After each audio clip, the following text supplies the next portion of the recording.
ไม่ทรงค่าเมื่อได้เป็นวันที่12เดือนธันวาคมที่2ปี2026ในตอนในข่าวสายมาหอมมีข่าว3ตอนเต็มมาเปิ้นข่าวค่ะ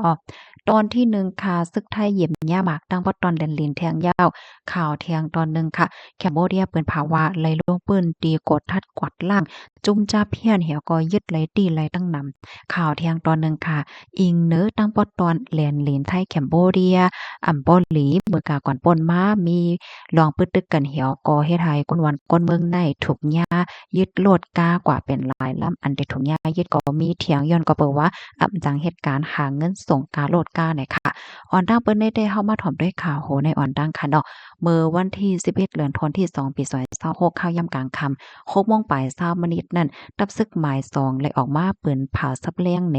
ลองตั้งอันไรเกิดขึ้นเปิงเป็นก็ซึกก่อหารเหยียบหญ้าหมักอันกึดข้างคำไว้อยู่ในปืนตีปางตึกในเจดอนศรีสะเกษเมื่อวันที่11ข้าวยาม4โมงปลาย40นาทีกลางค่ำนั่นเมื่อพ้องตีก็ซึกก่อหารเขาเฮ็ดหน้าที่ปนพ่นอยู่ในปืนตีนั่นน่ะค่ะว่าหลังเสเป็นเหย้าในผู้มีปนพ่อนเขาในก็ไล่เอาโตสูงกว่าดีคงยาค่ะเมื่อเหลียวในก็อยู่ในรองลุ่มลาดด้วยถึงของฝ่ายหมอยาเขาหนึ่งคือหนังจำเหย้าเฮ็ดจังได๋ค่ะตั้งฝ่ายผู้มีปนพ่อนเขาก็ลาดว่าปันลวงลำลวงได้ว่าเกี่ยวเลยลวงยศยาลองลุ่มลาดด้วยถึง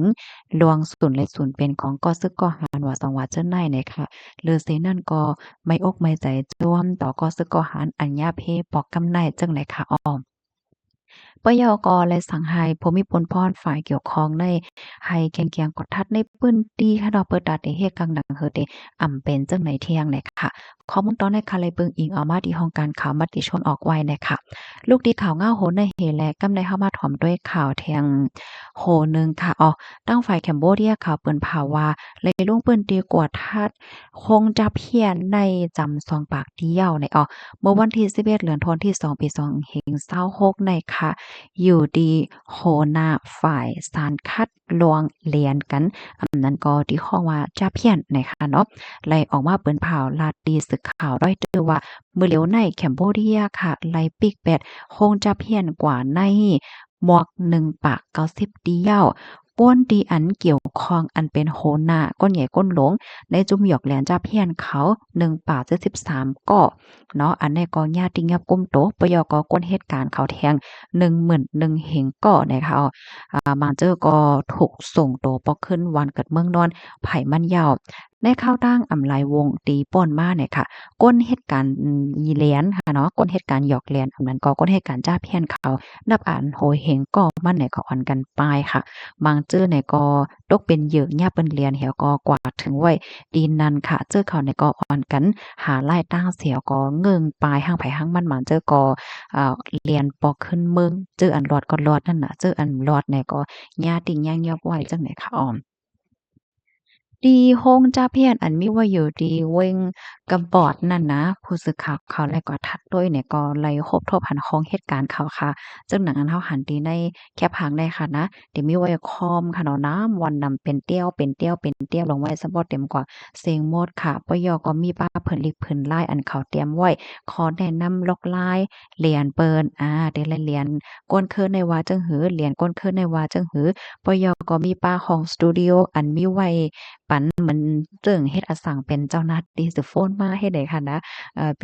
ป็นห้องปลีกเอิ้นดาเป็นปลีกสืบโฟนมาเนี่ยที่ของนั้นซ้ำเนี่ยเป็นห้องปลีกของอินเดียเนี่ยค่ะก้อยก็มันเป็นอันตัวอันปลอมมันค่ะมันป้องว่าอันเขาเรียนในเรียนก้นอะหลายเมืองป้าแจ่มก้นเมืองอินเดียว่าจังหวัดจังไหนเฮ็ดให้นั่นน่ะเนาะ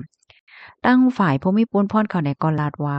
เอ็นแห้งปลิกเนี่ยค่ะมีอยู่หมอกหนึ่งเหงก็ในเนาะปยก็มีป้าซึกกว่าหาไว้ให้ได้มาจอยในเป็นซำว่าได้โฮมกันตั้งนำตั้งหลายวันในเซตาก็จังติ้งยอบไล่โตก้นจับเพี้ยนเขาในตั้งโมดให้ไหนค่ะนะมาเจอก็ยอบไล่มาเจอก็ไปรอดเนี่ยค่ะปยก็ไล่ฮู้ว่าเจออัน ปลายลอดเนี่ยค่ะนะเป็นโฮเฮงมันเหมือนกันเฮ็ดไหน ข้อมูลตอนในก็เลยเบิ่งอิงเอามาที่ห้องการข่าว Reuters ออกไว้เนี่ยค่ะแต่เลยว่าทางฝ่ายแคมโบเดียเขาก็เข้มแข็งทัดแรงแต่เพราะว่าเฮาค้ามาด้วยที่เหตุการณ์เขาได้เป็นโค้งใหญ่โค้งหลวงค่ะเนาะพี่น้องเฮาเนาะอ๋อค่ะพี่น้องค่ะหันถึงเกี่ยวกับเลยลองจ้าแพนจังหือพองค่ะมาเจอก็ว่าเฮียงเลยเปิ้นอ่อนกันว่าจ้าแพนเป็นนี่เป็นนายเนี่ยค่ะเนาะมาเจอก็ว่าเขาก็แล่นเปิ้นรู้บางก้อนได้เป็นเหตุการณ์มาตั้งโจตั้งจัดแต่เก็บได้เงินก็ง่ายซำยาเขาแล่นว่าหังว่าเฮ็ดจังไดมันก็เฮ็ดให้มีลองตึกคือว่าสังว่าเจ้านายเฮ็ดแหน่เนาะลูกดีข่าวเงาโหนในเห็นแลกำในเฮามาถ่อมด้วยข่าวเงาเที่ยงตอนหนึ่งค่ะในกอก้นวานค่ะย่าเปิ้นยึดโลดกากว่าแน่หลายลำย่อก็อันแต่ย่ายืดเทียงในมีอยู่หนึ่งแห่งสีปากลำเจอในเมื่อวันที่11เดือนธันวาคมที่2ปี2026ในมีข่าวเงาออกมาว่าอิงเนอเป็นปังตึกดังปอตอนแลนเดนเหียวก็มีพรตุ่มยอนต่อก้นวานก้นเมืองอันอยู่ตั้งปอตอนเลียนลิ้นในนั้นค่ะน่ะเนาะ มีก้นหวานในเปิ้นตีจะเว้งบ้านกรดเจตอนบุรีรัมย์ค่ะถูกยาเปิ้นมายึดรถกากว่าในหาลำเหยาย้อนก็เปิ้นว่ามีเงินส่งการถกากาและอันดีเดยายึดเถียงในมีหมวก1เหงสีปากลำเจ้าในนะคะก้นเหตุการณ์ปลุกซ้อมเนี่ยจะเว้งบ้านกรดก็หนึ่งขนาดรัฐในว่าไลกว่าซื้อกาค่ะเนาะเปิ้นฮ้องว่าการดาวในค่ะนะเหมือนจังว่าซื้อมา เปิ้นจ่ายเงินทั้งหมดนั่นค่ะแน่กาขันมันได้ก็700,000 บาทเลยค่ะเปิ้นถามว่า